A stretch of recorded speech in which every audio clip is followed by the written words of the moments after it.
Bonjour à toutes et à tous, je suis très heureux de vous retrouver pour ce nouveau numéro du Buzz TV. Salut Sarah. Salut Damien. Allez, aujourd'hui nous accueillons dans ce studio l'un des observateurs les plus fins de la planète politique. Vous l'apercevez régulièrement sur BFM TV pour commenter les soubresauts du pouvoir et parfois il laisse son écharpe rouge au vestiaire pour tutoyer le chic d'une Coco Chanel irrésistible. Bonjour Christophe Barbier. Bonjour Damien, bonjour Sarah. Bienvenue sur ce plateau. Mademoiselle Chanel en hiver, c'est le titre de la pièce que vous jouez actuellement sur la scène du théâtre de Passy. C'est du mardi au dimanche que ça se passe.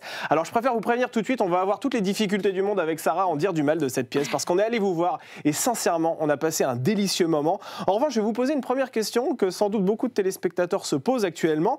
Qui êtes-vous Christophe Barbier? Est-ce que vous êtes un journaliste politique? Est-ce que vous êtes un acteur? Est-ce que vous êtes un écrivain? On ne sait plus, on s'y perd. On n'a qu'une seule vie, donc il faut en avoir plusieurs. Voilà. Parce qu'on n'est pas sûr que dans l'au-delà on pourra assouvir toutes les passions qu'on a dans ce monde-ci. Donc moi j'ai décidé, n'ayant plus de responsabilité, d'assouvir notamment ma passion du théâtre. J'en faisais en amateur depuis que j'ai 17 ans, donc dans mes creux d'emploi du temps, comme un loisir, et à partir du moment où j'ai pu fréquenter des professionnels, travailler avec eux, ça est devenu vraiment ma deuxième vie. Donc la journée, le journalisme, et le soir, la nuit, le théâtre. Mais comment cette passion du théâtre vous est-elle venue? Parce qu'on connaît le journaliste que vous êtes, eu égard au temps d'antenne que vous avez sur BFM TV. En revanche, on connaît un peu moins, peut-être le grand public connaît un peu moins le comédien. Comment c'est arrivé dans votre vie? C'est une passion d'adolescent. Moi, j'ai rencontré le théâtre quand j'étais au collège, grâce à une professeure de français.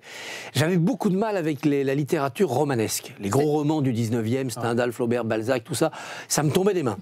Et quand j'ai découvert le théâtre, j'ai découvert que d'un seul coup, il n'y avait plus que les mots des personnages. Tout le reste, on pouvait l'imaginer. Alors que dans les romans, tous les détails étaient donnés. Les physiques, les vêtements, le décor. Moi, j'étais étouffé par ça. Le théâtre, c'était la liberté. Je suis tombé amoureux du théâtre quand j'étais en classe de 4e. Cette professeure m'en a fait faire. On a créé une troupe de théâtre. J'ai commencé à faire du théâtre. J'étais au fin fond des montagnes de Haute-Savoie, avant même d'aller une première fois au théâtre, parce que le premier théâtre, il était très très loin, et je n'ai jamais arrêté d'en faire. Vous n'avez jamais arrêté d'en faire. Eh bien, on va parler de cette pièce, justement, autour de Coco Chanel dans quelques instants, mais tout d'abord, je vous propose de découvrir les news médias présentés par Sarah Lecoeuvre.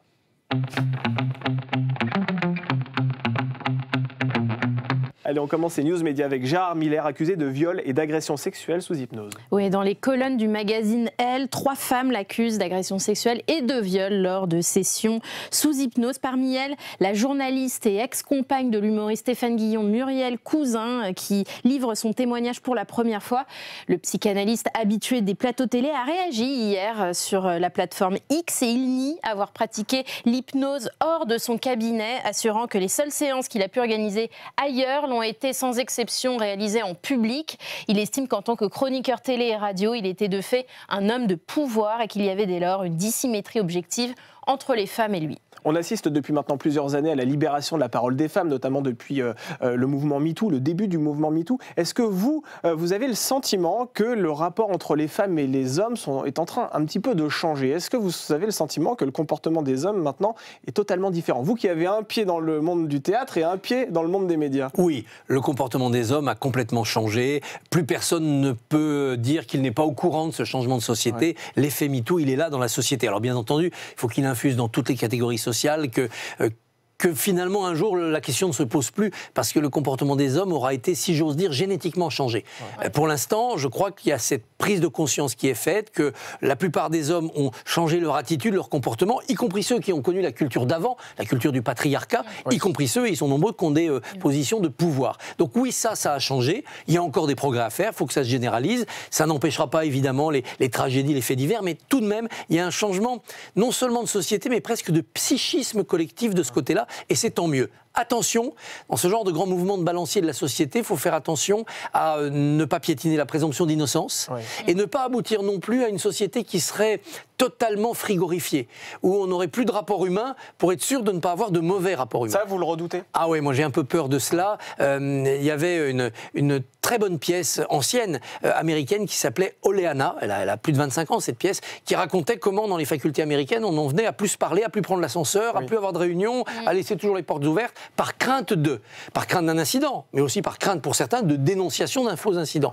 Ça donne une société terrible, terrible. On n'ose plus aujourd'hui s'approcher, se toucher, tout est l'objet de craintes. Alors, ces craintes ont des vertus, On fait attention à ce qu'on dit, attention à ce qu'on fait, mais ces craintes, ça peut devenir aussi une forme de terreur. Ouais, vous faites attention vous-même, et puis vous avez été patron de presse, il faut le rappeler, de l'Express. Est-ce qu'à l'époque, déjà, ces questions se posaient? Vous avez été confronté à ce genre de confrontation entre des hommes, des femmes, des problèmes d'agression sexuelle? Oui.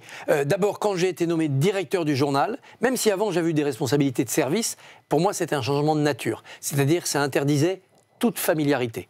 Il fallait à la fois être disponible, parce que les gens parfois venaient parler de leurs problèmes personnels, et ne pas être dans la familiarité. Et ça, c'était pas simple à vivre, et pas très heureux. C'est pour ça que quand j'ai quitté ces responsabilités, j'ai eu ce soulagement aussi de ne plus avoir ce rapport hiérarchique. Et puis dans l'exercice des responsabilités, oui, bien entendu, il y avait des cas qui se présentaient. Heureusement, on peut se tourner vers la direction des ressources humaines, qui est formée juridiquement, psychologiquement, et surtout ne jamais mettre la poussière sur le tapis en disant « Ah, allez circuler, il n'y a rien à voir, ça passera ».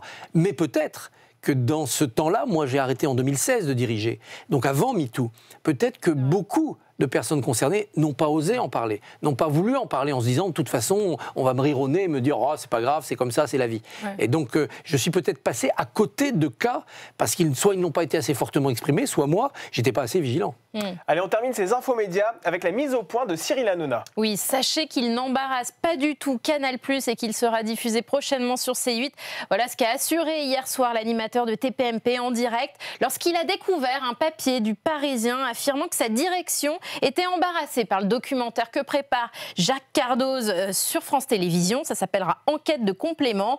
Nos confrères précisant que sa diffusion serait même compromise pour éviter toute friction entre le groupe Canal+ et le groupe France Télévisions et menacer éventuellement des intérêts financiers. Alors pour rappel, donc c'est bien Jacques Cardoz qui réalise cette enquête et c'est une réponse tout simplement au complément d'enquête qui avait été consacré à Cyril Hanouna. C'était le 30 novembre dernier sur France 2. Ce numéro avait réalisé un record d'audience. 3 millions de téléspectateurs étaient rassemblés devant. Alors il y a un nouvel acteur médiatique qui s'est invité dans l'univers politique, c'est Cyril Hanouna aussi. Quel regard vous portez sur ce personnage qui est capable de faire des happenings en plateau et puis 10 minutes plus tard d'interviewer de façon plus ou moins sérieuse un responsable politique? J'ai vécu une expérience particulière, moi, puisque j'ai fait un livre avec lui. Ah oui, c'est vrai. C'était d'ailleurs plutôt un livre de lui, je l'ai confessé, je l'ai fait parler. Et j'ai vu ce Cyril Hanouna qui voulait à la fois rester l'amuseur, côté enfant, et puis devenir, côté adulte, un acteur du débat politique. Avec à l'époque, puisque c'était en 2021, l'ambition de faire la grande émission politique de la présidentielle 2022. Et puis ça lui a échappé, ça s'est pas fait, parce qu'il y a eu la guerre en Ukraine, parce que la présidentielle n'a pas tourné comme ça. Mais il avait vraiment cette volonté de rentrer dans la cour des grands en devenant une émission politique. Et comme les politiques y allaient, Mélenchon, Le Pen, Marlène Schiappa, il pensait que son temps était venu, que son moment était venu. Avec une double illusion, mais c'était un projet utopique assez sympathique. D'abord, ça va se passer dans une émission comme TPMP, la présidentielle, et plus dans des trucs un peu guindés comme jadis l'heure de vérité. Et deuxièmement, toute une société, notamment les jeunes, qui ne s'intéressent plus à la politique, je vais la ramener à la politique. Et je vais mettre sur le plateau des gens qui se détestent, un islamiste et quelqu'un de la communauté juive, un pro-corrida et un vegan. Ils vont s'engueuler, spectacle, mais au moins ils se seront vus. Ils vont se parler. Quelque chose va commencer, je vais rapprocher les points de vue. Et là, je pense qu'ils se trompent. Je pense que dans cette confrontation clash, les points de vue ne se rapprochent pas. Au contraire, ils se musclent, ils s'électrisent et ils s'éloignent. Et qu'on sort de là en étant encore plus armé et déterminé contre l'autre, alors qu'on aurait pu penser en effet qu'on allait écouter l'autre. Donc j'ai peur qu'ils se trompent sur la nature de l'exercice qu'ils pratiquent, mais je dois témoigner de la sincérité à l'époque de sa démarche, faire en sorte que la politique sorte des CSP+, et s'adresse aussi aux jeunes et aux déclassés. Mais là, on parle de Cyril Hanouna. Est-ce que les chaînes d'information en continu n'ont pas tendance aussi à céder à ce genre de clash facile quand vous faites venir sur un plateau, par exemple, Geoffroy Lejeune, qui à l'époque était directeur de la rédaction de Valeurs Actuelles, face à Rokhaya Diallo, vous savez très bien qu'il va y avoir des étincelles, par exemple. Bien sûr, et c'est une part de ce que les chaînes d'info peuvent offrir. Mais il n'y a pas que ça. Vous avez parfois des émissions spéciales avec que des experts, vous avez des chaînes qui choisissent l'expertise, d'autres le terrain, d'autres plus l'opinion. Tout ça, c'est le pluralisme. Et moi, ça me plaît d'être dans un pays où il y a le pluralisme. Complément d'enquête et enquête de complément, très bien. On a le droit dans notre pays de faire les deux, tant qu'on respecte la vérité, la loi, et puis si on n'est pas content, on va devant les tribunaux. Mais on a la chance d'être dans ce monde où vous pouvez avoir à la fois BFM, LCI, CNews, où vous pouvez avoir Valeurs Actuelles et l'Humanité. On n'est pas d'accord, ça castagne, ça s'appelle la démocratie. Veut-on d'un pays où tout le monde aura la même ligne parce qu'il n'y en aura qu'une ? Non. Et je pense que ce pluralisme, c'est une richesse. Alors évidemment, depuis quelques années, ce pluralisme, il est sur 220 volts. Ouais. Les positions se sont polarisées, les titres de presse, comme les titres d'audiovisuel, ont tendance à choisir des camps. On n'est plus dans les médias attrape-tout, un peu tièdes, où tout le monde pouvait trouver un petit peu... On est sur une position un peu binaire aujourd'hui. On est sur des positions binaires ou multipolaires, en tout cas... Il faut savoir à qui on s'adresse, dit Pascal Praud. Et oui, lui, il sait à qui il s'adresse. Il a créé son... Voilà. Et puis, il y a d'autres médias. Moi, je le vois à BFM. On dit non. On dit... Tout le monde doit avoir sa place sur BFM. Personne ne doit se sentir exclu par des propos entendus sur BFM. Et si à 17h08 on est choqué, à 17h12 on sera d'accord avec l'intervenant. C'est pas simple à tenir. Mais cette variété de positions médiatiques, ça s'appelle le pluralisme. Vous parlez de Pascal Praud. Vous aimez le spectacle, le show Pascal Praud? Vous êtes client? Je suis client modéré parce que je le trouve excessif. Je suis en désaccord à 98% avec ce qu'il dit. C'est pas mes opinions sur l'Europe, c'est pas mes opinions sur l'identité. Sur ce pessimisme de tout est foutu, la France est en train de dégringoler, c'est pas ma nature. Moi, au contraire, je pense qu'on a des forces positives qui sont en difficulté, certes, mais qui sont au moins aussi puissantes que les forces négatives. Je suis un peu agacé par ce côté, le politiquement correct est contre nous, on n'a pas le droit de dire la vérité. C'est pas vrai. Pascal Praud, il a le droit de dire. D'ailleurs, ils sont très nombreux à le regarder. C'est peut-être même des positions qui deviennent majoritaires dans la société. Oui, il représente quand même une certaine frange de la population. Exactement, très honorable. Et puis on en retrouve des déclinaisons électorales. Cette France-là n'est pas un réduit, elle est peut-être même en train de devenir majoritaire. Donc il faut qu'ils sortent du côté on est des victimes, on est des résistants. Il faut qu'ils s'assument comme un courant qui est peut-être majoritaire. Ça aussi, c'est la démocratie. Moi, je crois que les Français sont beaucoup plus sages qu'on ne pense. S'ils obéissaient aux médias, ils auraient élu Balladur en 95, Jospin en 2002, Rocard en 80. Et les Français ne font jamais ce que les médias pensent qu'ils vont faire ou leur demandent de faire. Soyons fiers et rassurés d'avoir ce peuple quand même qui, comme disait Rocard, a une puissante sagesse collective. La sagesse collective et le pluralisme en tout cas, c'est ce que vous incarnez parfaitement bien dans votre carrière puisque vous avez de nombreuses cordes à votre arc, dont celle de comédien. On en parle tout de suite dans l'interview du Buzz TV.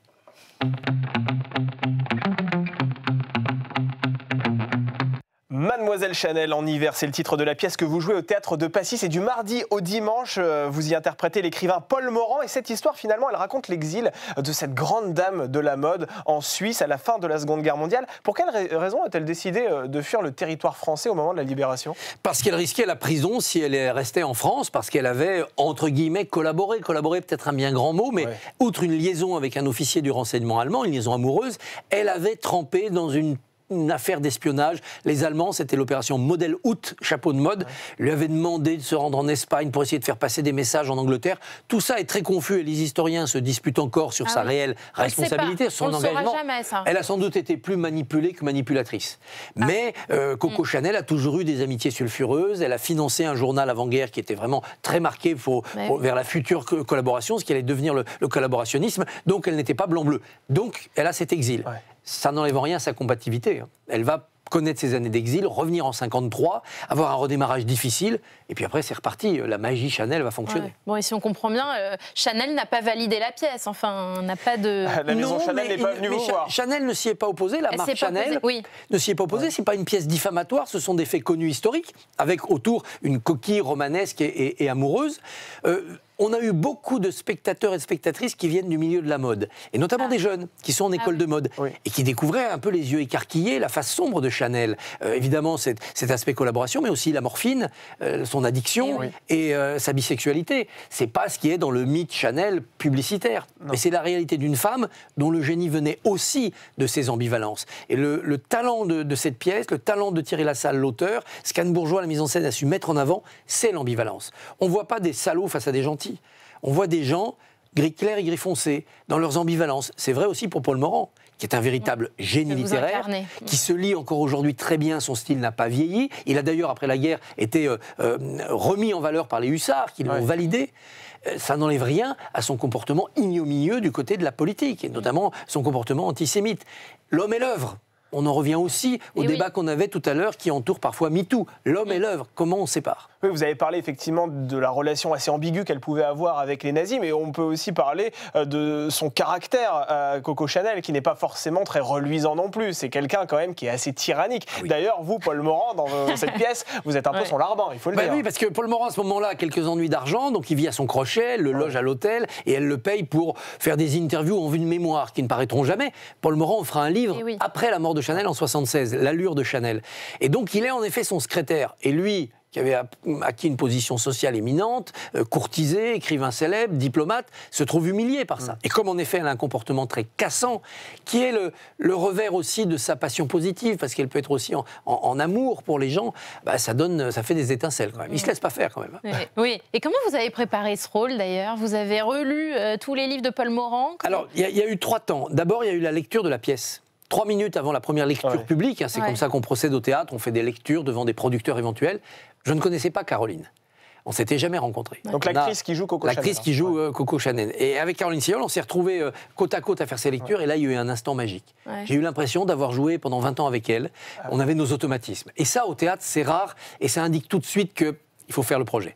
Ensuite, il y a eu le travail avec Anne Bourgeois, et en effet, moi j'ai regardé beaucoup, mais pas tout ce qu'avait écrit Morand, notamment, j'ai pas voulu aller trop fouiller dans ce fameux journal où on voit le côté le plus sombre du personnage. Je ne voulais pas me mettre un sac à dos avec des cailloux dedans de remords. Donc je me suis replongé beaucoup dans l'œuvre romanesque. L'homme pressé, Lewis et Irène, les extravagants. C'est quelqu'un qui a essayé de restaurer l'art de la nouvelle, Paul Morand. Et ça, c'est fabuleux. Honnêtement, autant son fond idéologique est inacceptable, autant sa qualité stylistique, elle n'a pas vieilli. Tous ceux qui aiment la langue française doivent lire du Paul Morand. Alors ce mercredi soir, j'ai zappé sur BFM TV et je vous ai vu et je savais que ce jour-là, vous étiez aussi au théâtre. Ce qui veut dire qu'après avoir joué votre pièce au théâtre de Passy, vous êtes allé sur BFM TV. Est-ce qu'à un moment donné, vous dormez quand même, Christophe Barbier? Ou est-ce que vous êtes comme Gabriel Attal, vous ne dormez que 4 heures? Alors je dormais ce temps-là quand j'étais à peu près à l'âge de Gabriel Attal. Maintenant j'ai besoin d'un peu plus, mais j'arrive en effet à dormir assez peu. Pourvu que le week-end, j'ai une espèce de nuit où je me recharge comme une batterie de vieux téléphones portables. J'ai pris cette habitude-là avec nos métiers, avec aussi le fait d'avoir cette double passion, journalisme et théâtre. J'ai entraîné mon corps à se passer un peu de sommeil. Il paraît que c'est pas du tout recommandé, mais ça me permet d'avoir plusieurs vies, donc je suis très heureux. Et puis j'ai une grande chance, dès que j'ai 5 ou 10 minutes, je peux dormir. Si je me couche sur la moquette, dans 5 minutes, je dors. Et j'ai un truc pour ça, vous voyez, je fais ça. Mais c'est pour ça l'écharpe. Et ben voilà. Ça y est, on vient de comprendre. L'écharpe vous permet de faire des micro-siestes. L'écharpe a 2 fonctions, me permettent d'éviter tous les courants d'air, des studios, etc., des trains, pour pas avoir un problème de voix, et de mettre sur les yeux. C'est pas un accessoire de mode, c'est un accessoire très pratique. C'est un outil très utile. Un outil de travail. Donc on le disait, vous êtes un éditorialiste régulier de la chaîne BFM TV. BFM TV qui a fait la une de la presse ces derniers mois, puisque beaucoup de personnalités, de figures de l'antenne sont parties. On peut citer Pascal Delatour-Dupin, Aurélie Casse, Bruce Toussaint récemment. Comment ces départs ont-ils été vécus en interne? Vous êtes en coulisses. Oui, les rédactions, c'est comme les troupes de théâtre. C'est des gens très affectifs, donc les départs surprises, des départs imprévus, Aurélie, Bruce. Évidemment, tout de suite, ça crée des blessures humaines. Ils s'en vont, c'est des Laurent grandes histoires. Ruquier, en décembre. Laurent Ruquier. Les pots de départ, c'est toujours des larmes, évidemment. Et puis, ça crée toujours un doute. Pourquoi ils s'en vont? Qu'est-ce qui se passe? Bon, mais il ne faut pas dramatiser. Moi, j'ai connu ça à l'Express. C'est cyclique, les médias. Il y a des moments où tout réussit, c'est formidable, tout le monde veut venir là. Et puis, le cycle continue. Puis, il y a des moments, on doute. Là, il y a une zone de turbulence. Les concurrents se réveillent. Il y a des zones de turbulence. Quand il y a des rumeurs sur la vente d'un média, alors là, oh là là, c'est formidable. Le nombre de fois où l'Express a été vendu et le nombre d'acheteurs où on m'a dit mais tu sais, tu le sais pas, t'es pas au courant, mais c'est fait, c'est signé, machin vous a racheté. Faut être très zen vis-à-vis de ça. Faut être zen et en même temps attentif parce que les médias, comme les troupes de théâtre, ne valent que pour la matière humaine. L'actualité, faut pas s'inquiéter, elle arrive. C'est pas à nous de créer l'actualité. L'actualité, elle arrive, elle est de plus en plus d'ailleurs oppressante et inquiétante dans notre monde. Nous devons nous concentrer sur les équipes humaines qui vont transformer cette actualité en éditorial. Qu'est-ce qu'on en fait? Il y a une guerre, il y a une grève, il y a des manifs, il y a un fait divers. Qu'est-ce qu'on fait avec l'affaire Delon, l'affaire Depardieu, Zelensky, les agriculteurs? Et ça, c'est cette collectivité humaine qui transforme cette matière brute en diamant d'information. Et donc, il faut se concentrer sur l'état d'esprit de ce groupe humain. Que surtout, la curiosité demeure. Qu'ensuite, l'envie demeure.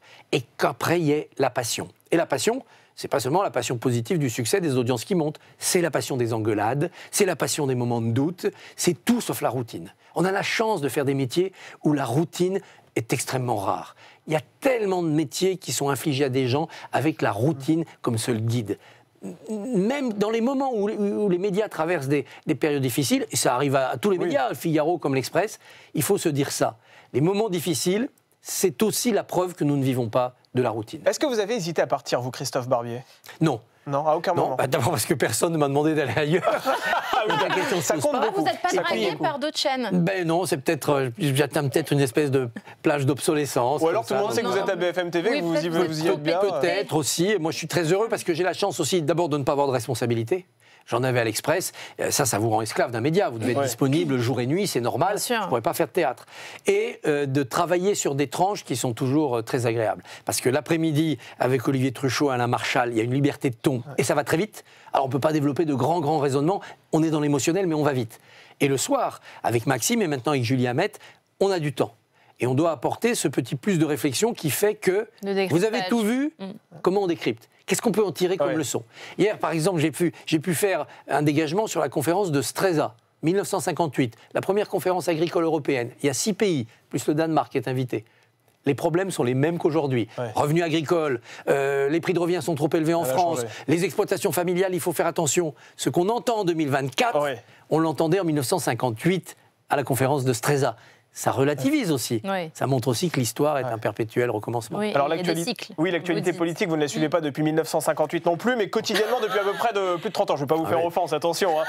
Cet univers, selon vous, Christophe Barbier, est-ce qu'il est plus passionnant aujourd'hui en 2024 qu'en 1990, par exemple? Il est toujours aussi passionnant. Toujours aussi passionnant. Nous sommes un pays où la vie politique, c'est Alexandre Dumas qui l'écrit. C'est les 3 mousquetaires en permanence. Les Français veulent une vie politique romanesque, avec des aventures extraordinaires. Sarkozy, Macron, avec des tragédies, des effondrements extraordinaires. L'affaire Cahuzac, l'écroulement de Fillon, des tragédies humaines aussi.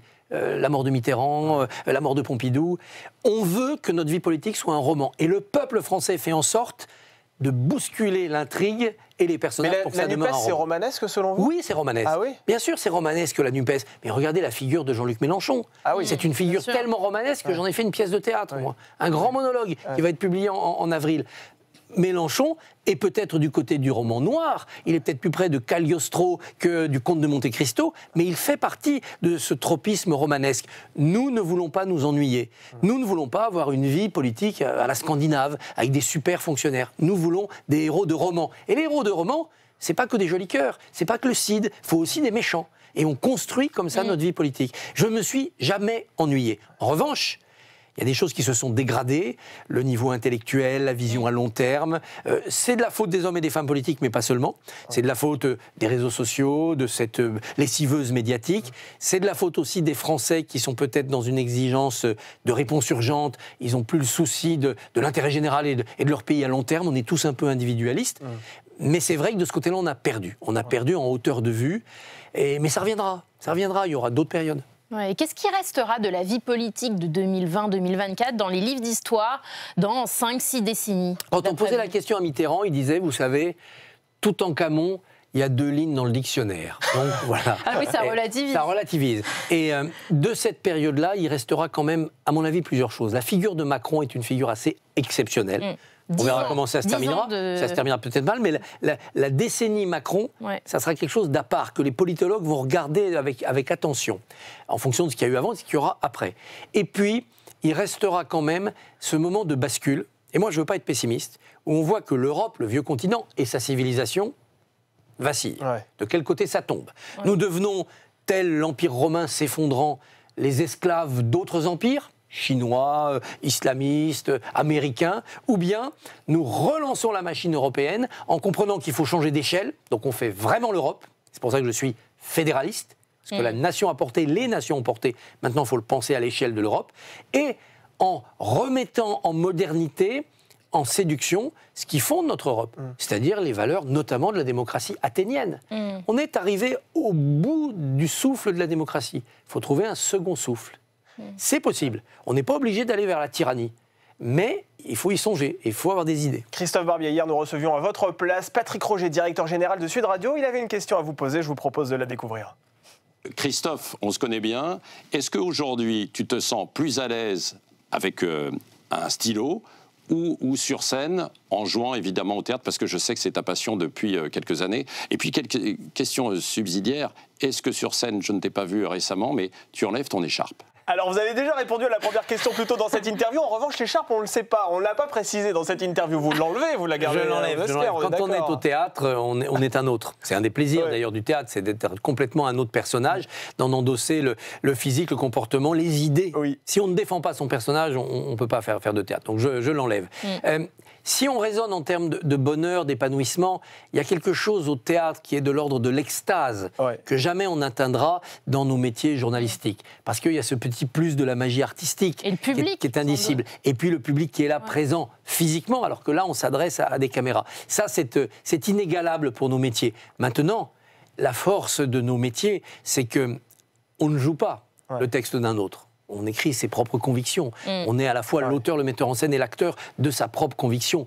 Et il ne faut jamais oublier que c'est le monde réel. Et qu'une décision politique, un éditorial, ça peut bousculer la vie des gens. Au théâtre, on lance des choses comme ça, gratuites, des étoiles filantes. Les gens s'en saisissent, ça peut les rendre heureux, ça peut les troubler. Mais on a moins de responsabilité. Merci beaucoup, Christophe Barbier. Mademoiselle Chanel en hiver, c'est au Théâtre de Passy, du mardi au dimanche que ça se passe. Bonne soirée à toutes et à tous. Merci à vous deux. Merci.